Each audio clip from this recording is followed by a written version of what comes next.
Bonjour à tous, je suis Nathalie Hébert, conférencière. Je suis là aujourd'hui pour vous parler du voyage chamanique à la découverte de nos guides. Alors on va parler du monde du bas, du monde du haut et du monde du milieu. Alors on est rendu à la troisième conférence, donc la première était sur les esprits de la nature, la deuxième les canaux de communication et le parasitage. Et nous sommes à la troisième, donc les voyages chamaniques. Cette conférence est l'initiation d'une formation qui sera offerte le 16 mars de 8h30 à 17h30 à la Case Angélique, en Guadeloupe. Donc, pour ceux qui ne me connaissent pas, j'ai un centre de ressourcement, la quatrième porte au Québec, à Drummondville. Ce centre de ressourcement est d'influence amérindienne. Il aide à comprendre le savoir ancestral, à utiliser le savoir ancestral et la puissance des éléments dans son présent. Alors, on fait l'ouverture au niveau du sacré, de l'évolution spirituelle. On travaille sur un lieu hautement énergétique où on a différentes installations qui permettent de se ressourcer, méditer et d'être connecté aux éléments de la nature. Donc c'est une fermette, il y a aussi des animaux et on pratique la tradition amérindienne dans le savoir ancestral. Donc c'est de l'information qui est véhiculée dans les formations, les conférences et le soutien individuel par des traitements. Alors, je suis quelqu'un qui a baigné depuis ma jeunesse au niveau des phénomènes énergétiques. J'ai été en interaction avec, depuis mon très jeune âge, avec le monde invisible et j'ai parfait mon apprentissage avec le yoga, les mudras, des formations de Reiki, de Tram, de kinésiologie. Je pratique le FT, l'Ho'oponopono et ma formation principale est la kinésiologie holistique qui est combinée à plusieurs pratiques avec les pierres, les cristaux, les plumes, le tambour autochtone, donc la sonothérapie et la vibration du son. Je fais aussi de la massothérapie énergétique et j'applique différentes techniques comme guide de renaissance, access consciousness et plein d'autres choses. J'ai voyagé à travers le monde, j'ai fait des pratiques chamaniques avec plusieurs chamans et plusieurs lieux énergétiques. Donc, j'ai travaillé beaucoup sur la côte nord, à Shasta. J'ai fait une formation chamanique en Tunisie, en Corse et plein d'autres endroits, dont le Québec, qui a fait venir aussi différents praticiens pour mes formations.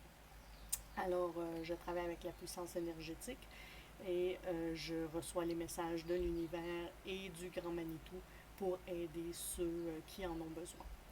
Alors la formation, les soins, les conférences sont offerts présentement en Guadeloupe et au Québec et ils se développent au niveau virtuel dans d'autres lieux de la planète, donc la France, Paris, les États-Unis et d'autres endroits. Alors, les voyages chamaniques et la connexion à ces guides par le savoir ancestral va nous permettre de regarder le savoir ancestral et la communication. Qu'est-ce que le savoir ancestral dit de ces voyages-là? Le monde, donc les mondes du haut, le monde du bas, le monde du milieu, les lieux mystiques sur la planète, les voyages chamaniques et le chamanisme comme tel. Donc, qu'est-ce que ça représente et comment on utilise les techniques chamaniques dans les voyages ancestraux et dans les voyages chamaniques, donc spirituels. On va parler des guides, on va parler des protections et à la fin, on fera un soin de groupe qui, je l'espère, vous aidera dans votre développement.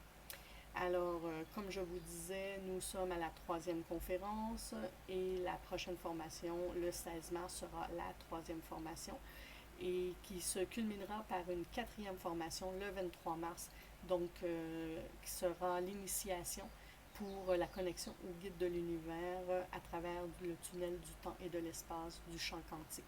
Donc, vous recevrez l'initiation pour connecter aux galaxies lointaines et à ces guides. Pour débuter, nous allons commencer par une méditation de l'ouverture spirituelle vers les voyages. Nous allons voir le dragon en nous. Alors, je vous demande de vous déposer, de prendre 3 grandes insufflations et de permettre à votre être de se connecter à l'alignement sur la trame terrestre. Nous inspirons, nous expirons. Nous inspirons, nous expirons. Nous inspirons, nous expirons. Nous allons voir à l'intérieur de soi les images qui nous habitent. Nous allons dans notre cœur nous déposer et allumer la lumière, la chandelle qui nous permet l'ancrage de nos cellules. Par la puissance des éléments, une grande ligne descend sous nos pieds et va s'ancrer dans le magma terrestre. À travers cette ligne du temps jusqu'au centre de la Terre, nos racines descendent et se connectent aux racines des éléments autour de nous, des arbres, des êtres, de nos frères, de nos sœurs. Nous connectons jusqu'au centre de la Terre, où le gardien de la grotte, du magma, nous permet l'ouverture et la connexion à notre être. Nous descendons au centre de la grotte et nous nous ancrons par cette chaleur à notre dragon intérieur. Votre dragon s'illumine en chacun de vous. Sa tête est dans votre cœur, son souffle dans votre souffle, sa vie dans vos racines, son sang est votre sang. Vous portez en vous la force de ce dragon intérieur. Vous descendez au plus profond de vous, vous vous déposez, et par la force du feu, vous transformez tout ce qui doit être transformé. Nous éveillons la force du dragon en vous, la puissance de cet élément. Nous chevauchons notre monture à la découverte du monde des voyages chamaniques. Sur son dos, nous descendons jusqu'au centre de la terre. Par ses ailes, nous voyageons à travers les courants de l'air. Par sa force, nous nous ancrons à la puissance des éléments. Et nous descendons vers nos guides du centre de la Terre, les guides du bas, qui nous permettront d'être solides, puissants et ancrés. Nous les regardons, ils nous regardent. Nous les saluons, ils nous saluent. Peut-être qu'un plus que les autres vous attire et se place à vos côtés. Vous l'accueillez avec grâce. Et c'est dans cette descente au centre de la terre que vous puisez votre force pour vous connecter au grand ciel, à la grande puissance des galaxies. Au-dessus de votre tête, une ligne du temps monte à travers l'espace et va s'ancrer au grand conseil des anciens, les conseils et les conseillers des galaxies. Ils vous donnent l'assurance et la protection qu'ils seront à vos côtés dans votre cheminement et votre développement. Vous les saluez, Il vous salue.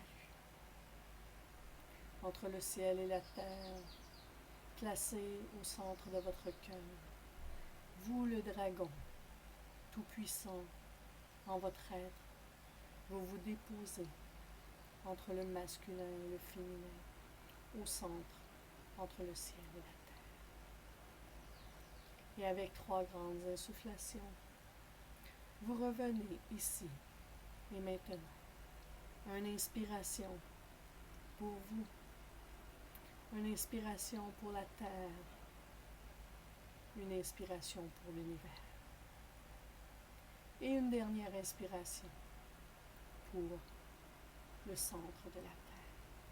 Vous, yin et yang, vous reprenez contact avec votre corps physique, votre corps émotionnel et votre corps spirituel. Et on revient ici, 100%, et on tapote son thymus. Les voyages, selon le monde chamanisme et selon le savoir ancestral, nous indiquent que nous sommes tous capables de voyager. Nous sommes tous capables de communiquer avec le monde subtil. Nous sommes tous capables de sentir, de percevoir, d'entendre. Cependant, nous ne choisissons pas toujours qui sont nos guides, les messages de nos guides. Et quelquefois, nous n'écoutons pas toujours également ce qu'ils ont à nous raconter. Et par la suite, on se dit, j'aurais dû entendre, j'aurais dû écouter. Le savoir ancestral nous apprend à faire un temps d'arrêt pour entendre le subtil. Un moment de passage entre la vie et cet espace-temps qui est à l'extérieur du monde physique. Nous faisons ces passages dans le monde chamanisme de différentes façons, selon la fécondité, la naissance, notre passage au monde adulte, la sagesse, le passage vers la mort, dans les corps subtils, dans le corps physique. Ce sont des passages qui nous permettent des apprentissages. Et à travers ces passages, c'est les guides subtils qui nous accompagnent.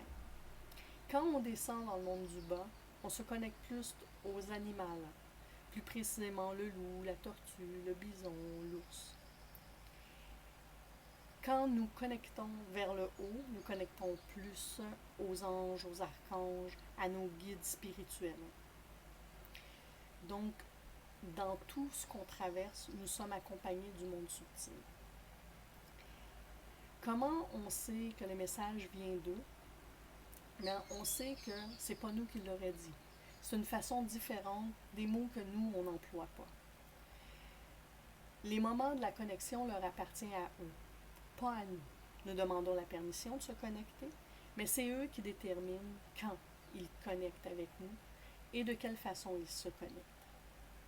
Donc, dans l'état de la présence, on doit être détendu et ne pas quémander, mais seulement être à l'écoute de ce qui se passe pour nous. Le monde d'en haut, le monde du bas, le monde du milieu. Le monde du bas, c'est l'Agartha. C'est un lieu mystique qui relie les Pléiades, qui relie les peuplades anciennes. Il est retiré vers le centre de la Terre. C'est dans ce milieu que vivent le monde subtil. Il y a autant des géants, des Atlantes, des Pléiades, des Lémuriens, des anciens Mayas, des anciens Aztèques, et etc., etc., etc. Il y en a qui ont déjà connecté plus que moi à ces mondes et vous pourrez en échanger entre vous le moment venu. Mais sachez que ce monde est un monde du bas. Les voyages chamaniques nous permettent une exploration non ordinaire de notre réalité dans ce monde subtil et invisible. Par le son du tambour ou le hochet, les techniques chamaniques nous permettent de connecter et de se relier à ces dimensions. Ces anciennes Pléiades, ces anciennes peuplades ont élu domicile dans ces lieux terrestres et par ce son, par ce rythme, peuvent créer un lien avec nous. Ils sont dans l'alliance au service de l'amour. Naturellement, il n'y a pas juste du bon et du mauvais, là. Donc il y a les deux. Alors nous, on connecte à l'alliance de l'amour, à l'alliance du bas, à l'alliance du bon. L'Agartha, au centre de la Terre, dont la capitale est Télos, où habitent plusieurs peuples, vit dans l'intraterrestre. On ressent sur nos épaules un enseignement la nuit. On peut recevoir un message lors des voyages et souvent c'est dans des lieux mystiques que la connexion est beaucoup plus facile. Donc on se relie au monde tellurique et c'est dans ce monde qu'on peut rentrer en communication avec des animaux, des esprits de la nature. Le monde du bas est un monde plus relié à notre compréhension. Donc, c'est plus relié à ce qu'on vit dans la vie de tous les jours dans le monde du milieu. Donc, les animaux nous parlent, c'est des visages qu'on reconnaît, mais il y a aussi des groupes qui nous accompagnent, comme Ganesh ou d'autres subtils guides spirituels qui sont là pour nous aider. Dans le monde du haut, on retrouve surtout des messagers qui ont ascensionné. Ça peut être Maître Saint-Germain ou d'autres saints. Ça peut être des anges et des archanges comme Métatron. Ça pourrait être également directement Jésus-Christ ou d'autres guides spirituels comme Bouddha qui ont déjà ascensionné. Un voyage chamanique, c'est relié dans le haut à la spiritualité pure. Alors, c'est une élévation de sa conscience vers un monde complètement évolué. Le monde du milieu, tant qu'à lui, c'est une interaction énergétique entre les forces qui cherchent un équilibre. Ce sont le jeu de l'équilibre qui se fait dans le monde du milieu. C'est le monde où ce qu'on vit, où on habite, où on essaie de se parfaire, de se développer, où on a le désir d'apprentissage et de nettoyage et de pureté. Ils sont là entre le bas et le haut pour nous accompagner, mais ici, dans le monde du milieu, c'est les esprits des plantes, de la nature, qui est à l'origine complémentaire de notre biologie à nous et avec lequel nous sommes en interdépendance. Le monde des communications avec le voyage chamanique, c'est un ressenti. C'est un ressenti qu'on va développer avec nos guides. Généralement, nos guides qui ont le monde du ressenti vont passer à travers un songe, à travers des images pour nous communiquer certaines informations. C'est une vision libre et vous pouvez être accompagné dans cette vision-là, pas à pas, comme vous pouvez le faire individuellement, d'une façon autonome. Dans le monde chamanique, nous préparons des cérémonies pour vous rendre autonome. Donc, le premier voyage dans la formation, c'est des voyages qui sont guidés. C'est des voyages qui vous permettent d'être accompagnés pas à pas avec une méthodologie. Vous allez faire un voyage vers le bas et ensuite vous allez réexpérimenter le voyage vers le bas, mais de façon autonome selon la méthodologie qu'on a appris. Ensuite, on va faire un voyage vers le haut et vous pourrez, à votre tour, l'expérimenter sans être guidé, à votre rythme et de votre façon, avec la méthodologie qu'on aura appris.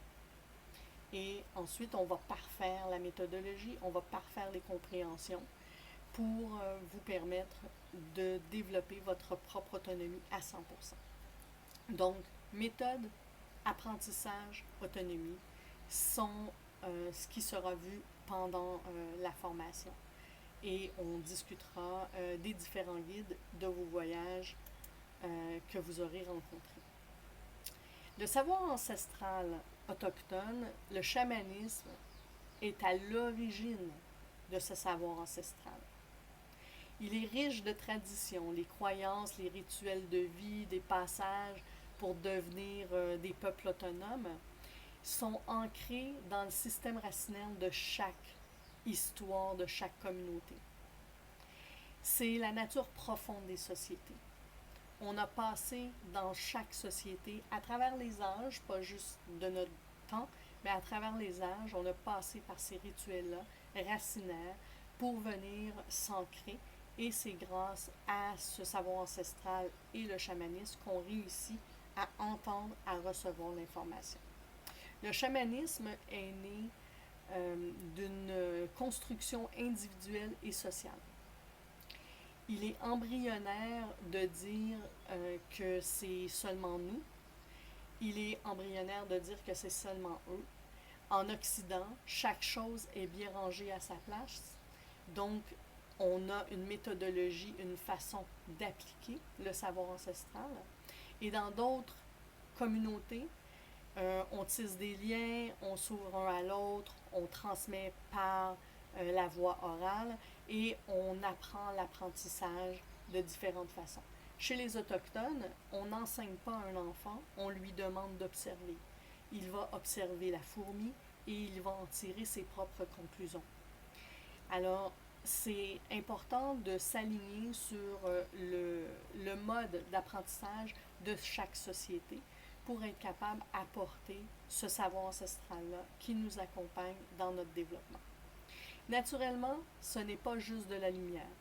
Il y en a qui ont utilisé ce savoir pour de la magie malsaine et il faut se protéger en fermant son champ aurique de ces différentes problématiques qui pourraient nous attaquer sans en avoir peur, naturellement. Parce que la peur est le créneau qui véhicule la possibilité d'entrer en nous et d'influencer notre vécu et notre vie. Donc, malgré l'éloignement géographique, le chamanisme est partout universellement. Il traverse les continents, il va dans les différentes communautés du monde entier, il se manifeste de différentes façons, donc par des rituels, de l'introspection, du rapport à la nature. Alors que vous alliez n'importe où dans le monde, ils font une différente expérience. Par exemple, dans le savoir ancestral, on utilise la tente de sudation pour se purifier et se nettoyer. Et à l'intérieur de cette tente de sudation-là, il y a le monde subtil qui vient nous accompagner et on fait des voyages à travers ça. Dans certains pays, la tente de sudation est dans la terre. Dans certains autres pays, elle est dans la grotte. Dans d'autres pays, elle est faite d'arbres. Donc, comme vous voyez, elle est adaptée à chaque lieu. Et c'est le monde chamanique qui va permettre de déterminer avec la nature qu'est-ce qui est le plus approprié. Dans les voyages chamaniques, on sert de différents outils. Les chants, les tambours, les outils comme les hochets. Le but est de battre le cœur de la terre et de se connecter au monde invisible. Dans les voyages chamaniques à travers le monde, on a utilisé différentes choses, comme des psychotropes pour ouvrir la conscience. Dans mon cas, je n'utilise pas de des psychotropes dans rien que je fais, parce que je crois que la conscience innée qu'on a est plus forte que ces champignons magiques, ayahuasca ou le venin de serpent ou venin de grenouille. Je crois qu'on porte en nous la force nécessaire et si on ne l'a pas, c'est que notre âme n'est pas prête à ouvrir. Quand on se sert de psychotropes, c'est qu'on ouvre des champs auriques du monde subtil à une vitesse où peut-être notre âme n'est pas prête à ouvrir. Et c'est à ce moment-là qu'on crée une discordance au niveau du cerveau et du cœur, et notre âme n'est plus en cohérence. Et c'est ce qui peut causer des maladies mentales.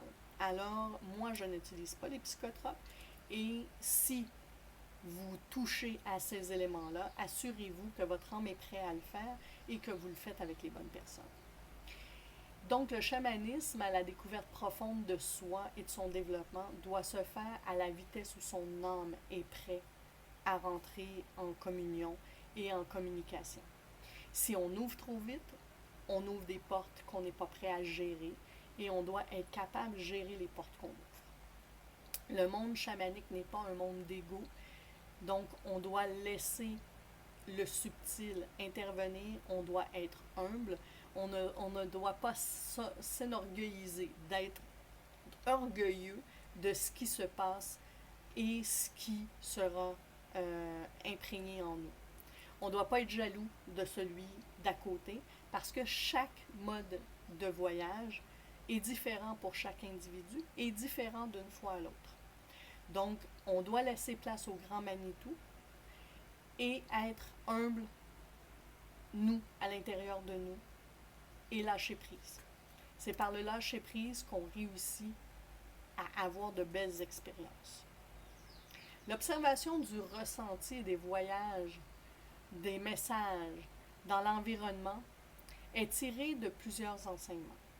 La pratique des voyages chamaniques, c'est la voie royale, mais encore une fois, ça vient après avoir appris, pratiqué et repratiqué la connexion avec la nature, d'avoir purifié son canal de communication pour éviter d'ouvrir des portes qu'on n'est pas prêt à gérer ou d'ouvrir des canaux qui n'ont pas été bien nettoyés et ainsi avoir du parasitage. Donc, si on veut éviter le parasitage, on doit être bien préparé, avoir un bon ancrage.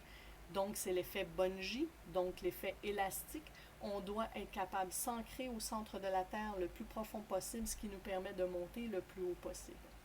Le voyage du monde subtil dans l'intraterrestre, c'est le voyage du bas. Le voyage du monde subtil dans le monde du haut, c'est la connexion avec les êtres, le divin, les anges, les archanges. Et le voyage du monde du milieu avec les esprits de la nature et les éléments. Il y a plusieurs lieux mystiques qui nous aident à faire certains voyages ou certains apprentissages. Peut-être que vous avez déjà entendu le mont Shasta, Sedona, le Tibet, le Machu Picchu. Il y a différents lieux qui sont vraiment des lieux hautement énergétiques qui nous permettent de s'élever et de rentrer en communion avec les éléments. Le monde de Shambhala, la cité que l'on cherche, c'est souvent un genre de rêve qui nous permet de connecter notre âme à ce monde-là. Ce n'est pas des vrais individus qui sont en bas, c'est des vraies énergies qui sont en bas. Donc, même s'il y a un monde où les galaxies de proximité, comme les Pléiades, Théo et d'autres endroits, il y a aussi un monde des galaxies lointaines. Et entre les galaxies proches et les galaxies lointaines, il y a une espèce de vortex qu'on appelle le trou noir. Et on doit apprendre à travailler dans le champ quantique, dans le moment présent, pour être dans le soi, au centre de l'univers, et se permettre d'aller connecter à ces différents lieux. Même si on pense que les lieux mystiques ou les galaxies avec qui on communique sont tous purs, c'est pas le cas.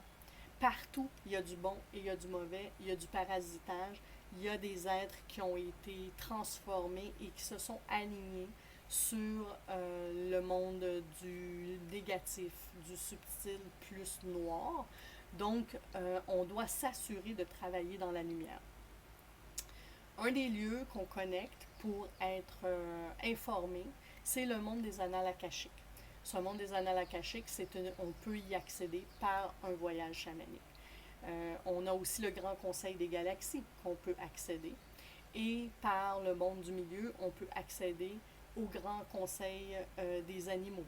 Donc, c'est un Grand Conseil des Pawnee qui représente tous les animaux de la planète, de la Terre et des mondes mystiques qui se retrouvent dans cet élément et on peut aller à la rencontre de ce grand conseil-là.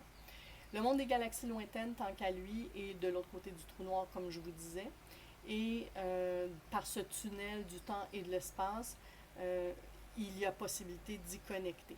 Vous pouvez y connecter vous-même, mais l'initiation qu'on va faire le 23 mars va vous donner vraiment une connexion, une initiation, une possibilité d'ouvrir un espace qui va vous permettre de connecter à certains guides de ces galaxies lointaines. Donc, ceux qui sont piliers de lumière,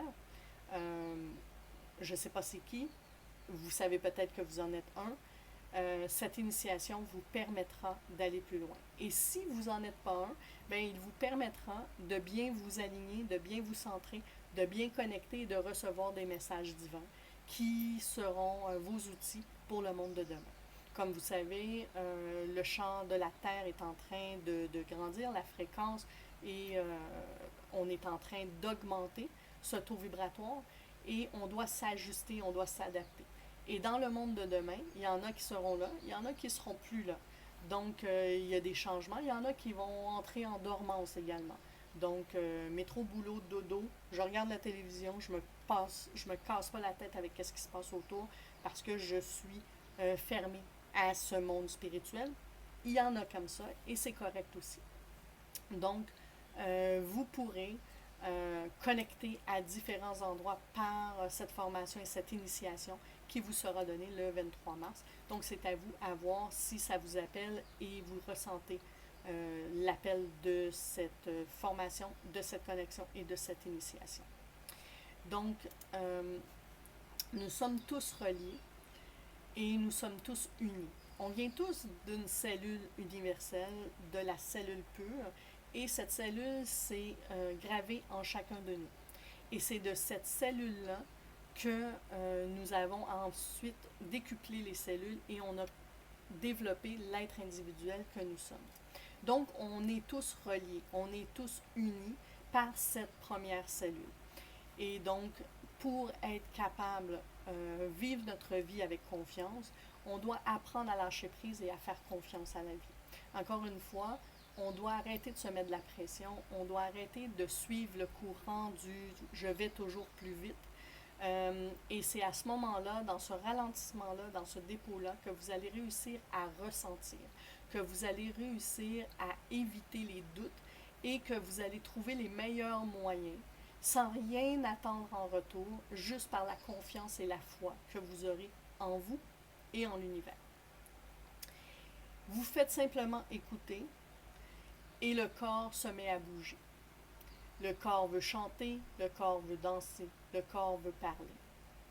Mais au début, on est rigide.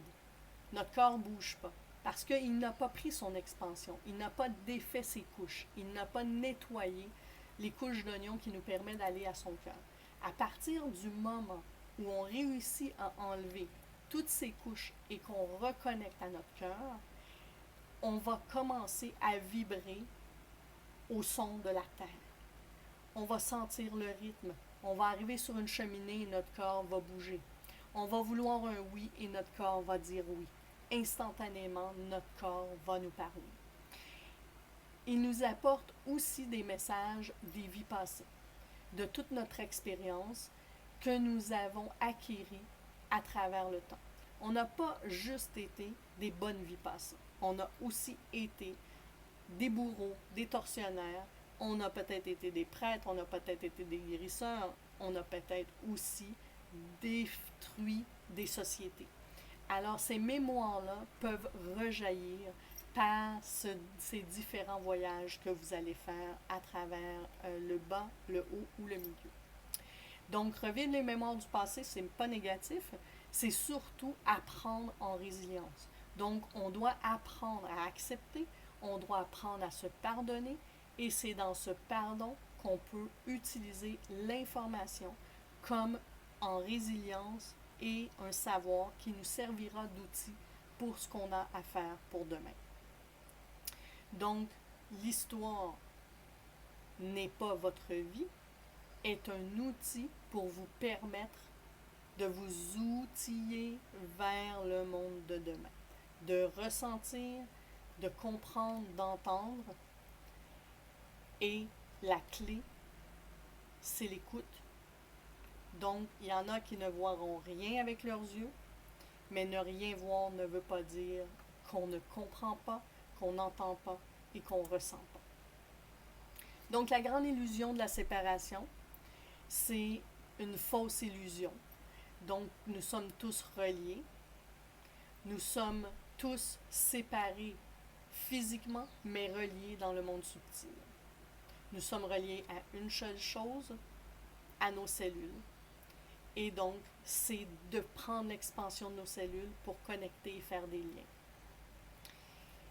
Et c'est ainsi qu'on rentre en relation et en connexion avec la Terre et le cosmos. Donc, je vous répète, les guides, c'est un animal qui peut être votre guide.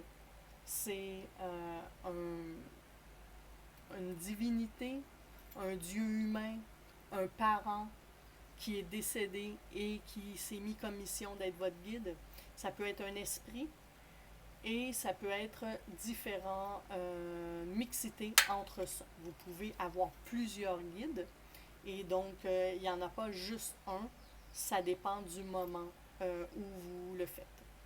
Donc, toujours dans tout ce qu'on fait, on demande l'autorisation, on est dans le respect, on est humble. Et si le monde subtil et la mère divine et la mère Gaïa nous permet de connecter, le grand divin nous accorde cette communication, nous pouvons ensuite entrer en lien avec ce qui nous entoure.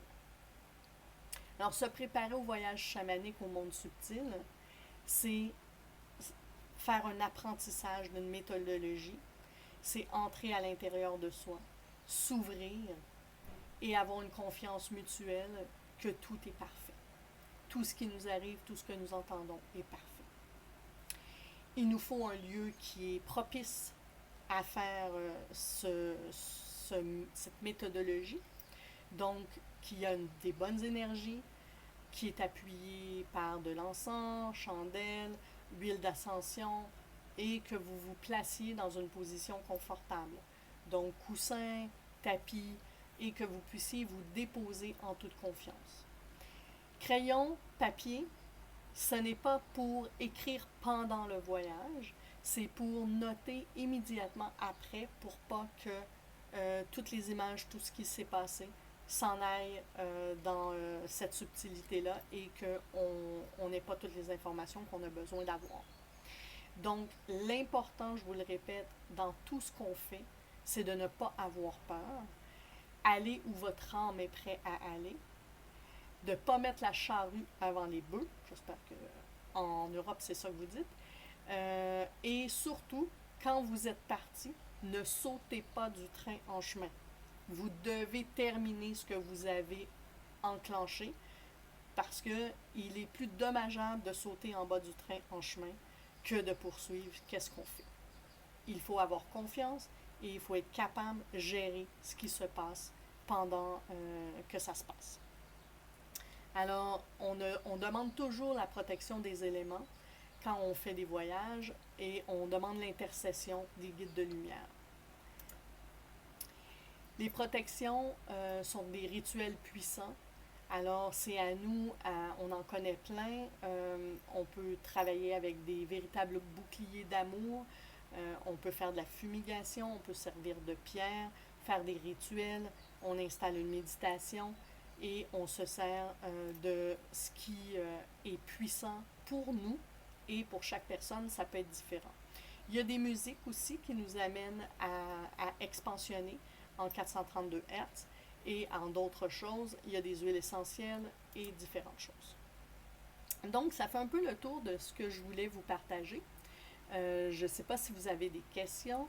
Est-ce que vous voulez expérimenter certaines choses? Et par la suite, nous passerons aux soins de groupe. Alors, au départ, je vais vous demander juste de vous recentrer. J'ai donné beaucoup d'informations. Qu'est-ce que vous retenez de ce qui a été dit? Et si vous avez des questions, je vais répondre à vos questions.